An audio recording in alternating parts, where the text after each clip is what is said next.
Pasada realicé una entrevista con el Premio Nobel de la Paz 2006 y vicepresidente de los Estados Unidos, Al Gore. Aquí le presento lo que conversé con Al Gore, que está próximo a visitar nuestro país.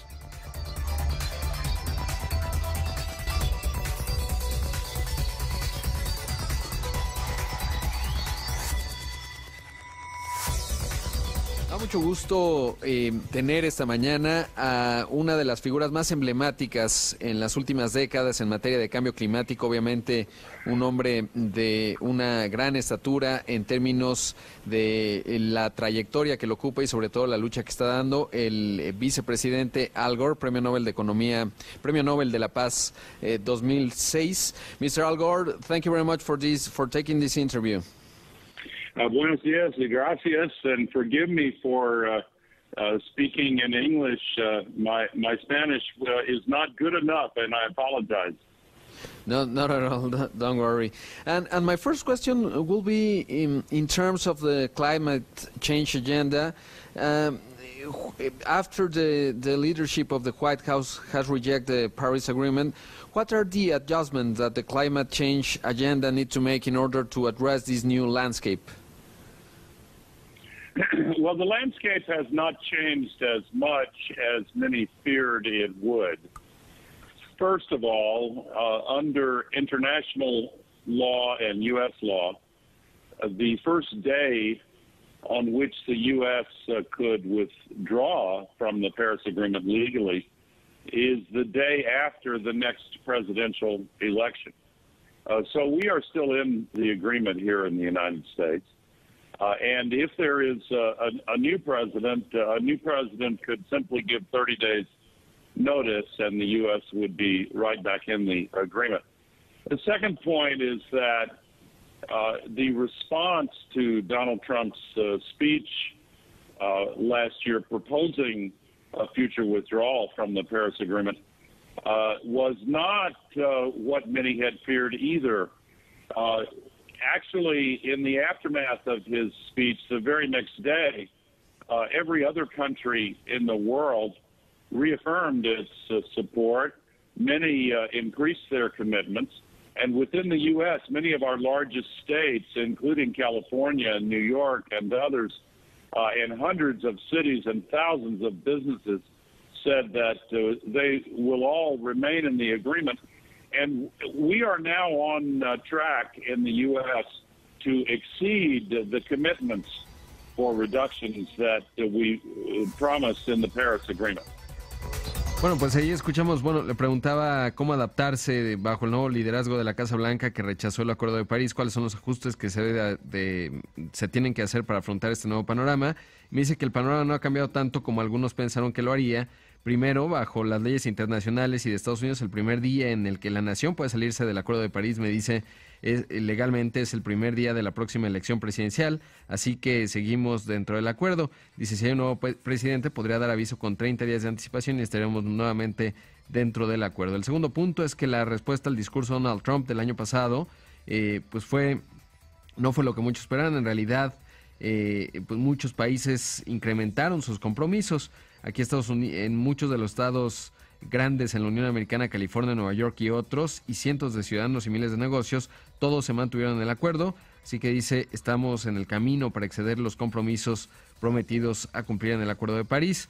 Por otro lado, le preguntaba cómo se ha modificado la opinión pública en cuanto al cambio climático en los últimos años, porque, bueno, pues el tema cuando le dieron el Premio Nobel de la Paz empezaba a tener auge, pero justamente Al Gore lo detonó. Esto fue lo que me dijo. Well, even then, the large carbon polluters were financing false climate denial, and they have continued to do so.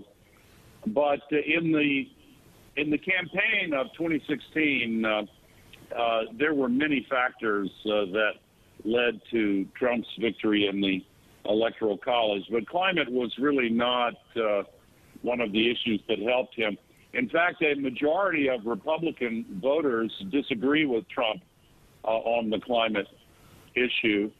And more than two-thirds of Americans tell the pollsters regularly that, yes, this crisis is real, it's man-made, and we have to address it. And more Republicans are actually changing their position to be in favor of action. And just last week, the college young Republicans all over the United States spoke out and said the Republican Party is losing them on this issue. And so the climate deniers will continue to finance false reports the same way that tobacco companies tried to confuse people into disbelieving the doctors about the link between cigarettes and lung cancer. But there is a new participant in this discussion, Mother Nature, and all of the hurricanes and fires and the sea level rise and the droughts and the other manifestations, unfortunately, are growing stronger and more frequent. And this is having a profound impact on public opinion and increasing support for the Paris Agreement. Bueno, pues ahí me dice que los grandes emisores de contaminantes estaban financiando una campaña falsa. Dice la campaña en 2016, pero en la campaña de 2016 hubo muchos factores que llegaron a la victoria de Trump en el colegio electoral, pero el cambio climático no fue uno de estos asuntos. Dice, de hecho, la mayoría de los votantes republicanos de Trump estaban en desacuerdo con él en el tema del cambio climático y 2/3 partes de los estadounidenses. También menciona que, bueno, pues los que niegan el cambio climático seguirán financiando reportes falsos, de la misma manera en que las compañías de tabaco pues trataban de desacreditar a los doctores que advertían del riesgo de fumar y tener cáncer de pulmón.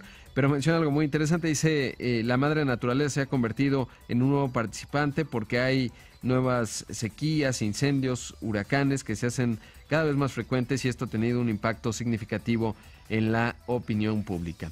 Luego le pregunté que, pues a propósito de qué viene a México a partir del 21 de marzo, y esto fue lo que contestó. Well, thank you for asking. I'm excited to be back in Mexico City, March 21st, 22nd, and 23rd. I organize these training sessions for climate activists in countries around the world. And the Climate Reality Project is very strong in Mexico, and our branch there has organized this training. And those who come, there will be more than 700 men and women, mostly from Mexico, but also from 20 other countries in Latin America. And for 3 days, they will learn all about the climate crisis, the solutions to the climate crisis, new skills in communicating effectively and in persuading public officials at the local and regional and national level to improve policies to deal with the climate crisis and to seize the opportunities available. Y ahí me dijo Al Gore que está muy emocionado porque va a regresar a México y del 21 al 23 de marzo dice que organizó unas sesiones de entrenamiento para activistas en países de todo el mundo y el proyecto se llama Climate Reality Project. Es muy fuerte en México, dice, se ha organizado entrenamiento, vendrán más de 700 personas, la mayoría de México, pero también de 20 países de América Latina. Por 3 días van a aprender todo acerca del cambio climático, de la crisis climática, sus soluciones, nuevas habilidades para comunicar de manera efectiva y para influenciar a los funcionarios públicos en los niveles locales, regionales y nacionales para mejorar la regulación y lidiar con la crisis climática y aprovechar las oportunidades disponibles. Son las 6 de la mañana con 36 minutos. Vamos a hacer un corte. Regresando, les sigo presentando esta conversación que sostuve con el vicepresidente Al Gore, Premio Nobel de la Paz 2006.